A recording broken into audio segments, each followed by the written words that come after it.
નમસ્કાર વિદ્યાર્થી મિત્રો, જ્ઞાનગંગા વિદ્યાલય દ્વારા આયોજિત ઓનલાઈન શિક્ષણ અંતર્ગત આપનું હાર્દિક સ્વાગત છે. હું છું ટંડેલ વિભૂતિબેન અને આજનો આપનો વિષય છે ગુજરાતી. કાવ્ય 5 છપ્પા ઉખાણા. છપ્પાના કવિ છે અખો. 17મું શતક પૂર્વાર્ધ. અખા ભગત મૂળ અમદાવાદ પાસેના જેતલપુરના વતની હતા અને જ્ઞાતિએ સોની હતા. તેઓ વેદાંતી કવિ છે. ગુજરાતના જ્ઞાનમાર્ગી કવિઓમાં તેઓ શ્રેષ્ઠ છે. તત્વજ્ઞાન અને કવિતાનો સુભગ સમન્વય એમની કવિતામાં સુપ્રેરે પ્રગટ થતો જોવા મળે છે. વેદાંત દર્શન તેમજ જીવનના અનુભવોથી પ્રૌઢ બનેલો જ્ઞાન વિચાર એમની કવિતાનું આભૂષણ છે. જીવનમાં એક પછી એક થયેલા સ્વજનોના મૃત્યુ, ધર્મની બહેન જમનાએ સોનાના હાર સંબંધી ઉઠાવેલી શંકા તેમજ ટંકશાળના ઉપરી તરીકે હલકી ધાતુ ભેળવવા અંગે તેમના પર આવી પડેલા આડને કારણે તેઓ એકાંત પ્રિય, ગંભીર તેમજ વૈરાગી થઈ ગયા હતા. પંચીકરણ, ગુરુ શિષ્ય સંવાદ, અનુભવ બિંદુ તેમજ અખે ગીતા તેમની નોંધપાત્ર રચનાઓ છે. જોકે એમના છપ્પાઓને કારણે તેઓ વિશેષ જાણીતા અને લોકપ્રિય છે. સમાજના સામાજિક દૂષણો, પાખંડ, ઢોંગ, રૂઢિચુષ્ટતા, કર્મકાંડ, દેહદમન, આચાર જડતા, સાંપ્રદાયિક જડતા અને લોકપ્રિય છે. સમાજના સામાજિક દૂષણો, પાખંડ, ઢોંગ, રૂઢિચુષ્ટતા, કર્મકાંડ, દેહદમન, આચાર જડતા, સાંપ્રદાયિક જડતા, પાખંડી ગુરુઓ સામે અખાએ તીખા પ્રહારો અથવા તો કટાક્ષો કર્યા છે. દૂષણો પ્રતિ શબ્દબાણ છોડતા એમની ભાષા અર્થધન અને ઓજસ્વી લાગે છે. છપ્પા દ્વારા સામર્થ્ય અને ગૌરવ પ્રગટ કરતી એમની ભાષાને કારણે અખાનું સ્થાન સાહિત્યમાં હંમેશા મોખરે છે. છપ્પા એ 6 ચરણ ધરાવતો કાવ્ય પ્રકાર છે, એટલે કે એની હંમેશા 6 લીટી હોય છે. 6 ચરણ ધરાવતો કાવ્ય પ્રકાર છે. અખાએ મોટે ભાગે છપ્પામાં ચોપાઈ છંદનો ઉપયોગ કર્યો છે, કે જે છંદના પ્રકારો છે એમાં ચોપાઈ છંદ. મધ્યકાળ તેમજ અર્વાચીન કાળમાં કટાક્ષ અને સદાચાર બોધ માટે છપ્પાનો ઉપયોગ થયો છે. પહેલા છપ્પામાં અનુભવ જ્ઞાનનો મહિમા કરવામાં આવ્યો છે. કવિએ અનુભવરૂપી પાંખ જેમની પાસે છે તેમણે સંસારની આંટી ઘૂંટીથી ડરવા જેવું નથી એ વાત ઉંદર અને પંખીના દ્રષ્ટાંત દ્વારા સમજાવી છે. બીજા છપ્પામાં ભાષાને ગૌણ કરી ભાવનાનું મૂલ્ય કરવામાં આવ્યું છે. યુદ્ધમાં ભાષાથી નહીં પણ બળથી જ જીતાય છે.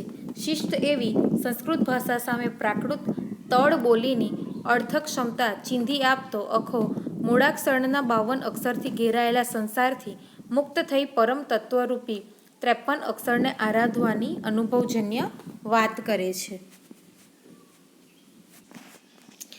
આવી નગરમાં લાગી લાય, પંખીને શો ધોખો થાય? ઉંદર બિચારા કરે શોર, જેનું નહીં ઉડવાનું જોર. અખા જ્ઞાની ભયથી કેમ ડરે, જેની અનુભવ પાંખ આકાશે ફરે. કે આવી નગરમાં લાગી લાય એટલે કે નગરમાં લાગી લાય એટલે કે લાયનો અર્થ થાય આગ. નગરમાં આગ લાગી છે. પંખીને શો ધોખો થાય, કે જે પંખી છે એને શો ધોખો થાય. ધોખો એટલે ફરિયાદ, કે પંખી જે હોય છે એ પંખીને શો ફરિયાદ થાય. ઉંદર બિચારા કરે શોર, જેનું નહીં ઉડવાનું જોર. કે ઉંદર બિચારા કરે શોર, કે ઉંદર તો ઉડી શકતા નથી, કે જેનું નહીં ઉડવાનું જોર એટલે કે ઉંદરો ઉડી નથી શકતા અને જ્યાં નગરમાં આગ લાગી છે ત્યાં જ તેઓ બળીને ભસ્મ થઈ જવાના છે, ત્યાં જ તેઓ મરી જવાના છે. અખા જ્ઞાની ભયથી કેમ ડરે એટલે કે અખો કહે છે કે જ્ઞાની એટલે કે જેનામાં જ્ઞાન છે એ ભયથી કેમ ડરે એટલે કે ભયથી કેમ ડરે છે.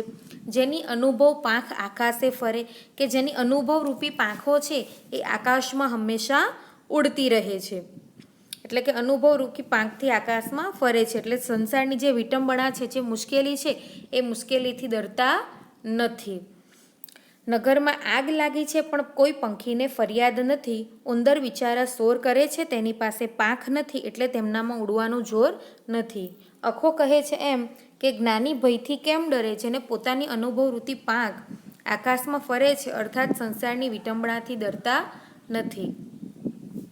ભાષાને શું વળગે ભૂર, જે રણમાં જીતે તે શૂર. કે ભાષાને શું વળગે ભૂર એટલે કે ભાષા જે છે મૂર્ખને ભાષા શું કામની. કે જે રણમાં જીતે તે શૂર, કે જે રણમાં વીરતાથી જીતે છે તે શૂરવીર ગણાય છે. સંસ્કૃત બોલીએ શું થયું એટલે કે સંસ્કૃત બોલવાથી જ કામ સારું, એટલે કે જો આપણે સંસ્કૃત ભાષા જ બોલીએ તો એનાથી જ આપણું કામ થવાનું છે. કોઈ પ્રાકૃતમાંથી નાસી ગયું એટલે કે કોઈ પ્રાકૃત ભાષા એટલે કે લોક બોલી એક પ્રકારની ભાષા છે, તો એ બોલે તો પણ આપણું કામ તો થવાનું જ છે. એટલે ફક્ત સંસ્કૃત બોલવું એવું જ કંઈ જરૂરી નથી. આ પ્રાકૃત ભાષા છે એ પણ સંસ્કૃતના જેવી જ ભાષા છે પણ થોડી અલગ છે. જેવી રીતે આપણે કહાની શબ્દ છે બરાબર, તો હિન્દીમાં આપણે એવું કહાની કહીએ, ગુજરાતીમાં વાર્તા કહીએ, સંસ્કૃતમાં વાતઃ વાર્તા કહેવાય અને પ્રાકૃતમાં કહાણ્યમ કહેવાય. એવી રીતે ખાલી થોડો ઘણો ફરક છે. 52નો સઘળો વિસ્તાર અખા 53મો જાણે પાર. કે 52મો સઘળો વિસ્તાર કે મૂળાક્ષરના જે મૂળ 12 અક્ષરો છે એ 12 અક્ષરમાં આપણે જે આખો સંસાર વિસ્તરેલો છે, પણ તેનાથી મુક્ત થઈ 53મો અક્ષર એટલે કે પરમ તત્વરૂપી જે ભગવાન છે એ ભગવાનની આપણે આરાધના કરીએ તો 53મો જાણે પાર એટલે કે આપણો બેડો પાર થઈ જાય. કે મૂર્ખ જે વ્યક્તિ છે ભાષા શું કામની, અને જે રણમાં જીતે છે તે જ શૂરવીર ગણાય છે. સંસ્કૃત બોલવાથી શું કામ થવાનું છે, કોઈ પ્રાકૃત ભાષા બોલે તો પણ કામ તો થવાનું જ છે. અખો કહે છે કે મૂળાક્ષરના 52 અક્ષર સઘળો સંસાર વિસ્તર્યો છે, પણ તેનાથી મુક્ત થઈ પરમ તત્વરૂપી 53 અક્ષરની આરાધના કરો તો બેડો પાર થઈ જાય છે. અહીં આ છપ્પા પૂરા થાય છે. હવે આપણે જોઈશું ઉખાણા. ઉખાણાના લેખક કવિ છે શામળ. એમનું છે 18મું શતક. મધ્યકાલીન ગુજરાતી સાહિત્યમાં કવિ શામળ સૌથી વધુ લોકપ્રિય પદ્ય વાર્તાકાર છે. અમદાવાદના ગોમતીપુર એટલે કે વેંગણપુરના તેઓ વતની હતા. કથાકારનો તેમનો વ્યવસાય હતો. સંસ્કૃત, વ્રજ તેમજ ફારસી ભાષા ઉપર તેમનું પ્રભુત્વ હતું. સંસ્કૃત, પ્રાકૃત તેમજ અપભ્રંશ કાળની કથાઓને આધાર લઈને તેમણે પદ્ય વાર્તાઓ લખી છે. પ્રેમ અને પરાક્રમના અદ્ભુત રસથી એમની કથાઓ ભાષા અને ભાવક બંનેને સમૃદ્ધ કરે છે. શામળે એમની પદ્ય વાર્તાઓમાં સમસ્યા, ઉખાણા તેમજ નીતિબોધના છપ્પાઓની રસમય ગૂંથણી કરી છે. મદન મોહના, વેતાલ પચ્ચીસી, નંદ બત્રીસી, સુડા બહોતરી, ચંદ્ર ચંદ્રાવતી, પદ્માવતી જેવી પદ્ય વાર્તાઓ દ્વારા શામળે સમાજને ધર્મ નીતિ તરફ વાળવાનો પ્રયત્ન કર્યો છે. બહુજન સમાજનું મનોરંજન દ્વારા બોધ આપવાનું શૈક્ષણિક કાર્ય શામળે કર્યું છે. ઉખાણું માનવીની બુદ્ધિને કસે છે કે વસ્તુ કે વ્યક્તિની લાક્ષણિકતા ઉખાણામાં રજૂ થાય છે, જેને આધારે જે તે વસ્તુ કે વ્યક્તિનું નામ જવાબ રૂપે શોધવાનું હોય છે. પહેલું ઉખાણું પડછાયા વિશેનું છે. કવિ ચતુર નરને તેનો ઉત્તર આપવા કહે છે. પડછાયાને અચરત એટલે કે અચરજ કહે છે, કારણ કે જેવો દેહ તેવો જ પડછાયો છે. શરીર પર તો ચામડી છે, હાડકાં છે, લોહી છે, પણ પડછાયામાં તો આમાંનું કશું જ નથી, ને છતાં પડછાયો કવિને મન આશ્ચર્ય છે.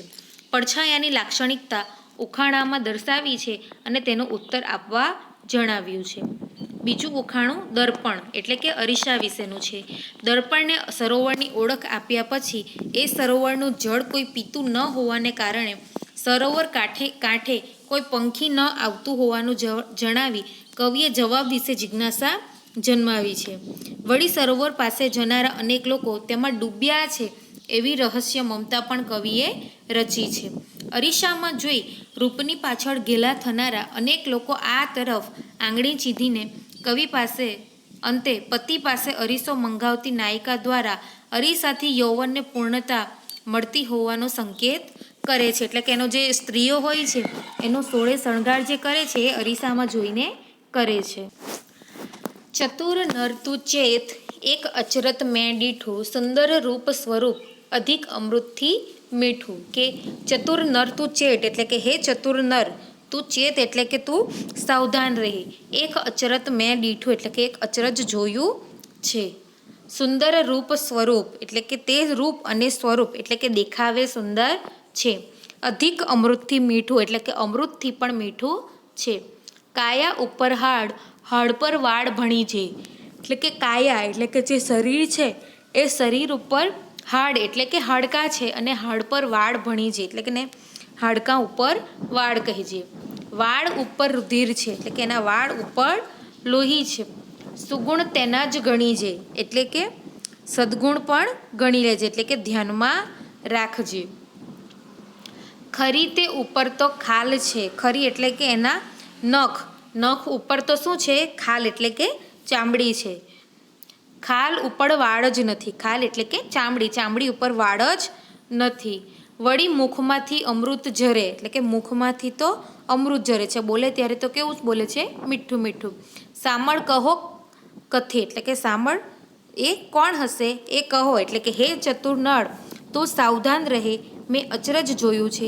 એ રૂપ સ્વરૂપ દેખાવે સુંદર છે, અમૃતથી પણ મીઠું છે. એના શરીર ઉપર હાડકાં છે, હાડકાં પર વાળ છે અને વાળ ઉપર લોહી છે અને એના સદગુણ પણ ગણી લેજે અને એના સદગુણ પણ ધ્યાન રાખજે. નખ ઉપર ચામડી છે પણ ચામડી ઉપર તો વાળ જ નથી અને મુખમાંથી પણ અમૃત ઝરે છે. કહો એ કોણ છે? પડછાયો. હવે પડછાયો જે છે એ મનુષ્યના શરીર એટલે કે અહીં જે મનુષ્યના શરીરના આ અંગો છે, કાયા એટલે કે આપણું શરીર છે, હાડકાં છે, વાળ છે, લોહી છે, પણ એ બધું જ કંઈ પડછાયામાં દેખાતું નથી. પડછાયામાં ફક્ત એક આમ આપણો જે શરીરનો આકાર છે એ ફક્ત શરીરનો આકાર જ દેખાય છે. સરસ સરોવર એક ભર્યું છે, નિર્મળ નીરે એટલે કે સરસ સરોવર એટલે કે એક સરસ